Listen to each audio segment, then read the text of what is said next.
Students, आजकल दौर technology का दौर है और आप देख सकते हैं कि हमारी डेली लाइफ में डेली यूज़ में बहुत सारी इलेक्ट्रॉनिक डिवाइसेस होती हैं। जैसे हमारे मोबाइल फ़ोन्स हैं, डिफरेंट रेडियोस, कैलकुलेटर्स, ये तमाम चीज़ों में अगर आप देखें तो बैटरीज यूज़ हो रही हैं। स्टूडेंट्स, बैटरी हम ऑब्जर्व करते हैं दो टाइप्स की होती हैं। कुछ ऐसे सेल्स होते हैं या ऐसी बैटरीज होती हैं जिन्हें हम एक दफ़ा इस्तेमाल करते हैं और वो ख़त्म हो जाती हैं, वो दोबारा इस्तेमाल नहीं हो सकती। और कुछ बैटरीज ऐसी होती हैं जिन्हें हम दोबारा से रिचार्ज करते हैं और एक से ज़्यादा दफ़ा इस्तेमाल कर सकते हैं। तो स्टूडेंट्स, ऐसी बैटरीज या ऐसे सेल्स जो सिर्फ एक ही दफ़ा इस्तेमाल हो सकते हैं, उसके अलावा आप उन्हें इस्तेमाल नहीं कर सकते, इस तरह के सेल्स को हम क्या कहते हैं? Primary cells. ठीक है, primary cells basically they are non rechargeable. ठीक है, नॉन रिचार्जेबल।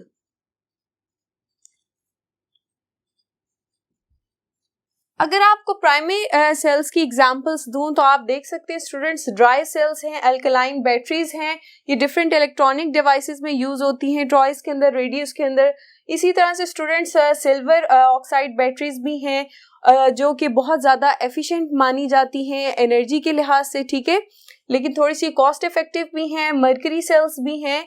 ये मर्करी सेल्स स्टूडेंट्स पहले इस्तेमाल किए जाते थे कैलकुलेटर्स में, इसी तरह से डिफरेंट इलेक्ट्रॉनिक डिवाइसेस में, लेकिन इनका एक नुकसान ये था कि जब हम इन्हें डिस्पोज करना चाहते थे, यानी इसको ख़त्म करना चाहते थे, तो मर्करी जो है वो बहुत ज़्यादा हार्मफुल होता है एनवायरनमेंट के लिए। एनवायरनमेंट के कंसर्न की वजह से हमने इसको बैन कर दिया। ठीक है, इसी तरह से स्टूडेंट्स दूसरे सेल्स जो कि चार्ज हो सकते हैं, एक से ज़्यादा दफ़ा इस्तेमाल हो सकते हैं, उन्हें हम क्या कहेंगे? They are the secondary cells. ठीक है, इन्हें आप सेकेंडरी सेल्स भी कह सकते हैं, रिचार्जेबल सेल्स भी कह सकते हैं। ठीक है, तो यहां पर हम आगे मेंशन कर देते हैं, दे आर रिचार्जेबल। इसकी एग्जांपल आज के लेक्चर में हम पढ़ेंगे भी। लेड एक्यूमुलेटर, जिसे हम लेड एसिड बैटरी भी कहते हैं, इसी तरह से निकेड है, निकल कैडमियम बैटरी। और इसके अलावा स्टूडेंट्स आजकल हमारी मॉडर्न लाइफ के अंदर फ्यूल सेल्स भी इस्तेमाल होते हैं। फ्यूल सेल्स बेसिकली ज़्यादातर आप कह लें एस्ट्रोनॉट्स के लिए बहुत ज़्यादा यूज़फुल होते हैं, क्योंकि इनके बाय प्रोडक्ट्स में वाटर बनता है जो कि ये स्पेस में ड्रिंकिंग पर्पज़ के लिए इस्तेमाल कर सकते हैं। तो स्टूडेंट्स, आज के लेक्चर में हम देखेंगे कि lead accumulator that is the secondary cell, ठीक है, एंड रिचार्जेबल। इसकी कंपोजिशन देखेंगे, इसका यूज देखेंगे, लेड एक्यूमुलेटर कहाँ पर इस्तेमाल हो रहा है, इसकी कंस्ट्रक्शन क्या है, और फर्दर इसके अंदर कैसे रिएक्शंस हो के हम इसके अंदर इलेक्ट्रिसिटी प्रोड्यूस करते हैं। स्टूडेंट्स, एक और बात मैं आपको यहाँ पर समझा दूं कि प्राइमरी सेल्स रिचार्जेबल क्यों नहीं होते। उसकी वजह यह है कि स्टूडेंट्स, प्राइमरी सेल्स के अंदर ऐसा रिएक्शन होता है जो रिवर्सिबल नहीं होता, इरिवर्सिबल रिएक्शन होते हैं प्राइमरी सेल्स में। इस वजह से हम उन्हें रिचार्ज नहीं कर पाते, जबकि सेकेंडरी सेल्स, इनके अंदर इस तरह के रिएक्शंस होंगे जिन्हें रिवर्स किया जा सकता है, रिवर्सिबल रिएक्शंस होंगे। ठीक है, थोड़ी एनर्जी हम इन्हें प्रोवाइड करते हैं और रिएक्शंस को रिवर्स करके हम अपनी बैटरी को चार्ज कर लेते हैं। तो स्टार्ट करते हैं lead accumulator. Lead accumulator students, this is a simple car battery. क्या है ये? Use as car battery. ठीक है, गाड़ी में आपने स्टूडेंट्स इस बैटरी को देखा होगा। ठीक है, ये गाड़ी को स्टार्ट करने के लिए, और डिफरेंट आप देखें कि गाड़ी में हेडलाइट्स को एनर्जी से चाहिए होती है, करंट चाहिए होता है, और इसी तरह से गाड़ी के डिफरेंट पार्ट्स हैं जिन्हें करंट की जरूरत होती है। तो यही बैटरी होती है जो गाड़ी में करंट प्रोवाइड कर रही होती है। ठीक है स्टूडेंट्स, दूसरी बात कि lead accumulator battery, it is a secondary cell. Secondary cell है, इस रिचार्जेबल है, it's mean it can store energy, तो इसे हम स्टोरेज सेल भी कह सकते हैं। ठीक है, इसके अंदर एनर्जी स्टोर हो सकती है और जब हमें जरूरत हो तब हम इस एनर्जी को इस्तेमाल कर सकते हैं। नेक्स्ट पॉइंट स्टूडेंट्स के, जब हम इस बैटरी को चार्ज करना चाहेंगे तो हमें डायरेक्ट करंट सप्लाई करना होगा, ठीक है, passing direct current will charge it, ठीक है। अगर आप इस बैटरी को चार्ज करना चाहते हैं तो आप इसको डायरेक्ट करंट सप्लाई करेंगे, डीसी करंट सप्लाई करेंगे, फिर ये बैटरी चार्ज होगी और जब बैटरी फुली चार्ज हो जाएगी तो फिर ये आपको इलेक्ट्रिसिटी प्रोवाइड करेगी। Can produce electricity when fully charged, ठीक है। फुली चार्ज बैटरी होने पर ये इलेक्ट्रिक करंट प्रोड्यूस करेगी। जब भी आप इसके साथ कोई डिवाइस अटैच करेंगे तो वो इसे करंट प्रोवाइड करेगी, ठीक है, और आहिस्ता आहिस्ता डिस्चार्ज होती जाएगी। स्टूडेंट्स, अब हम लेड एक्यूमुलेटर बैटरी, जो ये आप कह लें कि लेड एसिड बैटरी है, इसकी कंस्ट्रक्शन देखते हैं कि ये बनता कैसे है, इसका इंटरनल स्ट्रक्चर क्या है। स्टूडेंट्स, आपके सामने ये लेड एक्यूमुलेटर है या जिसे आप लेड एसिड बैटरी भी कहते हैं। अब हम इसका अगर इंटरनल स्ट्रक्चर देखें तो आप देख सकते हैं कि एक टिपिकल लेड एक्यूमुलेटर जो है, इसके अंदर कितने सेल्स मौजूद हैं? 6 सेल्स मौजूद हैं। हर सेल का वोल्ट कितना है? 2 वोल्ट है। एक सेल जो है वो 2 वोल्ट्स करंट प्रोड्यूस करता है, तो ओवरऑल 6 सेल्स हैं। तो आप देख सकते हैं कि बैटरी के ऊपर 12 वोल्ट्स मेंशन है। स्टूडेंट्स, अब आप देखें कि each cell contains 2 lead grids packed with the electrode material. अब ये यहाँ पर इलेक्ट्रोड कौन कौन से हैं आप स्टूडेंट्स देखें तो हमारे पास कैथोड जो है स्टूडेंट्स, यहाँ पर आप देख सकते हैं that is powdered lead oxide, brown colour का आपको नजर आ रहा है, और एनोड जो है स्पॉन्जी लेड का बना हुआ है। स्टूडेंट्स, ये एक सिंगल सेल की कंपोजिशन है, सिंगल सेल का कैथोड और एनोड है, और इसी तरह से ये जो 6 सेल्स हैं, इन तमाम सेल्स में इसी तरह से कैथोड और एनोड मौजूद हैं, ठीक है। Students, further fibre glass sheets हमने इन ग्रिड्स के दरमियान रखी हुई हैं ताकि इनके दरमियान कोई फिजिकल कांटेक्ट ना हो सके। स्टूडेंट्स, अब आप देख सकते हैं कि इन 6 सेल्स के अंदर हमने इलेक्ट्रोलाइट फिल किया हुआ है, दैट इज 30% सल्फ्यूरिक एसिड, जिसकी डेंसिटी क्या है 1.25 ग्राम पर सीएम क्यूब, ठीक है। अब स्टूडेंट्स, इस बैटरी को आप किसी इलेक्ट्रिकल इंस्ट्रूमेंट के साथ अटैच करेंगे तो स्पॉन्टेनियस रिएक्शन होने के नतीजे में इलेक्ट्रिक करंट प्रोड्यूस होगा, और उस इलेक्ट्रिक करंट प्रोड्यूस होने की वजह से हमने जो भी इलेक्ट्रिकल इंस्ट्रूमेंट लगाया होगा, इस बैटरी के साथ अटैच किया होगा, उसमें से करंट पास होगा, ठीक है। अगर आप बल्ब लगाएंगे तो बल्ब ग्लो कर जाएगा। अगर आप ये कार की बैटरी है तो अगर हमने इसे कार के इंजन के साथ अटैच किया हुआ है तो कार का इंजन जो है यानी इंजन स्टार्ट करने में इस्तेमाल हो सकता है, गाड़ी की हेडलाइट्स ऑन करने में ये इस्तेमाल हो सकता है। इवन कि आप देखें कि गाड़ी के जो वाइपर्स होते हैं वो भी इसी बैटरी की मदद से जो करंट प्रोड्यूस होता है उससे मूव करते हैं। स्टूडेंट्स, ये था सारा सेटअप लेड एक्यूमुलेटर बैटरी का। आप स्टूडेंट्स डिटेल में डिस्कस करते हैं कि आखिर कैथोड और एनोड पे क्या रिएक्शन होता है जिसकी वजह से जो इलेक्ट्रिक करंट है वो प्रोड्यूस होगा, कैसे ये बैटरी डिस्चार्ज होगी ड्यूरिंग द टाइम, और हम इसे रिचार्ज कैसे करेंगे। जी स्टूडेंट्स, अभी हमने देखा कि कैथोड हमारे पास लेड एक्यूमुलेटर में क्या था, लेड ऑक्साइड, एनोड क्या यूज किया था हमने, स्पॉन्जी लेड, इलेक्ट्रोलाइट हमारे पास 30% सल्फ्यूरिक एसिड था, ठीक है, यानी बेसिकली हम डाइल्यूट सल्फ्यूरिक एसिड लेते हैं, rest of the thing is water, ठीक है, और इसकी डेंसिटी कितनी है 1.25 ग्राम पर सीएम क्यूब, इलेक्ट्रोलाइट की डेंसिटी ये है, ठीक है। वोल्टेज अब क्या था, हमने कहा था कि ईच सेल प्रोड्यूसेस 2 वोल्ट्स, ठीक है, 2 वोल्ट्स फॉर सिंगल सेल।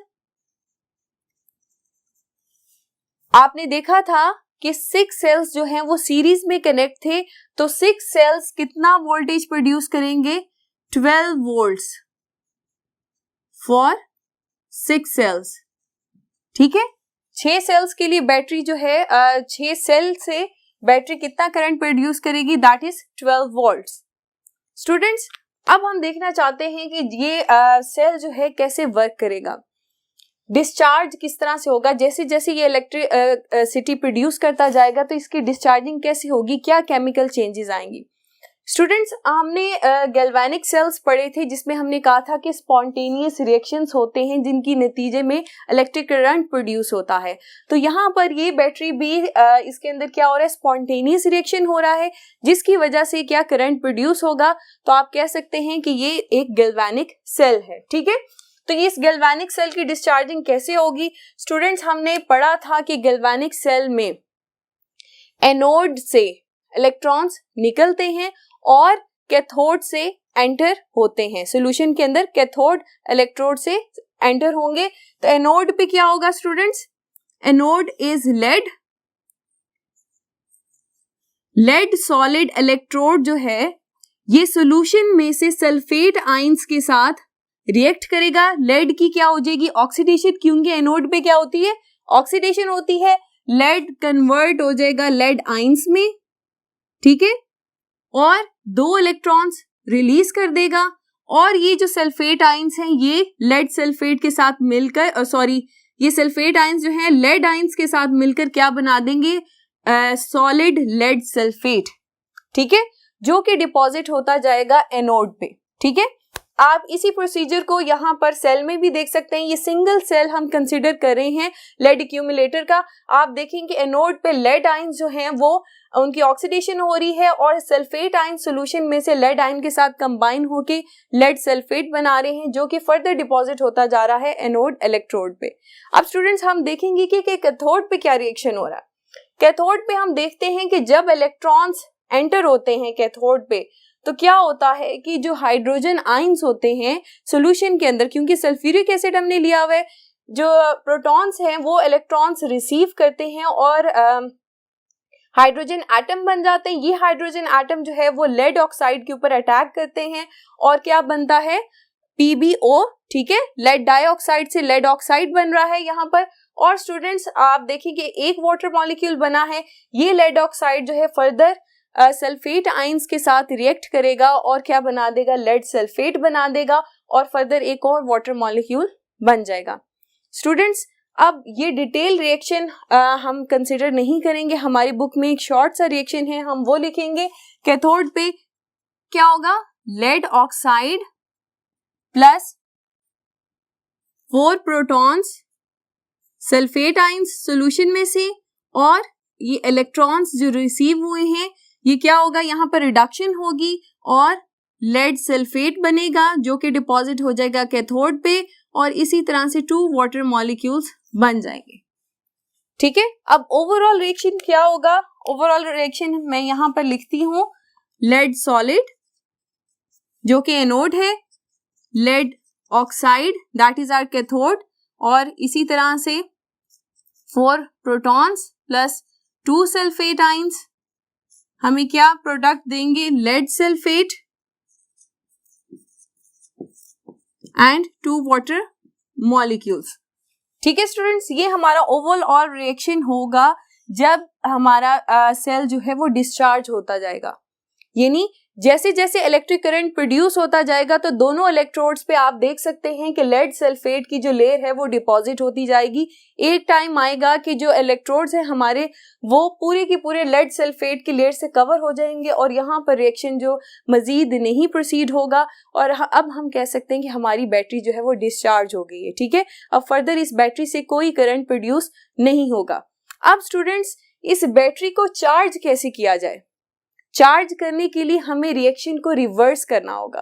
पहले स्पॉन्टेनियस रिएक्शन हो रहा था, अब हमें नॉन स्पॉन्टेनियस रिएक्शन करवाना पड़ेगा। जैसे कि हमने इलेक्ट्रोलाइटिक सेल्स में पढ़ा था कि अगर हम एक बैटरी सोर्स लगा दें जिससे नॉन स्पॉन्टेनियस रिएक्शंस को प्रोसीड करवाया जाए, यानी कि अब हमारी जो बैटरी है वो गैल्वेनिक सेल के तौर पे नहीं एक्ट करेगी बल्कि इलेक्ट्रोलाइटिक सेल के तौर पे एक्ट करेगी जब आप इसे रिचार्ज करेंगे।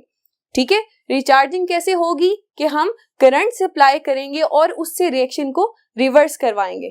तो स्टूडेंट्स, फिर हम देखते हैं कि हमारे पास रिएक्शन क्या होता है कि एनोड पे देखें, पहले ये रिएक्शन था, अब इस रिएक्शन का रिवर्स हो जाएगा। लेड सल्फेट, ये रिएक्शन जो है ऑपोजिट हो जाएगा, ये 2 इलेक्ट्रॉन्स एक्सेप्ट करेगा और किसमें चेंज हो जाएगा, lead solid and sulphate ions जो हैं वो सॉल्यूशन के अंदर एंटर होते जाएंगे, ठीक है।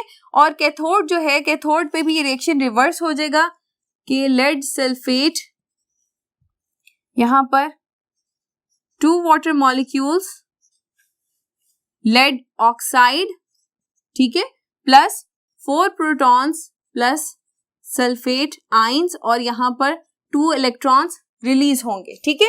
इसका मतलब है कि अब एनोड पे क्या हो रही है, रिडक्शन, और कैथोड पे हो रही है ऑक्सीडेशन, ठीक है। रिवर्स रिएक्शन होने की वजह से हमारे इलेक्ट्रोड जो हैं वो वापस हमें मिल जाएंगे, ठीक है। एनोड जो है वो अगेन लेड सॉलिड बन जाएगा और कैथोड जो है वो लेड ऑक्साइड दोबारा से अपीयर हो जाएगा। ये लेयर जो है वो लेड सल्फेट की जो डिपॉजिट हुई थी वो खत्म होना शुरू हो जाएगी। ओवरऑल रिएक्शन मैं यहां पर आपको मेंशन कर देती हूं, 2 lead sulphate plus 2 water molecules plus lead solid plus lead oxide plus यहां पर 4 प्रोटॉन्स एंड 2 सल्फेट आयंस, ठीक है। तो ये ओवरऑल रिएक्शन हो जाएगा रिचार्जिंग का।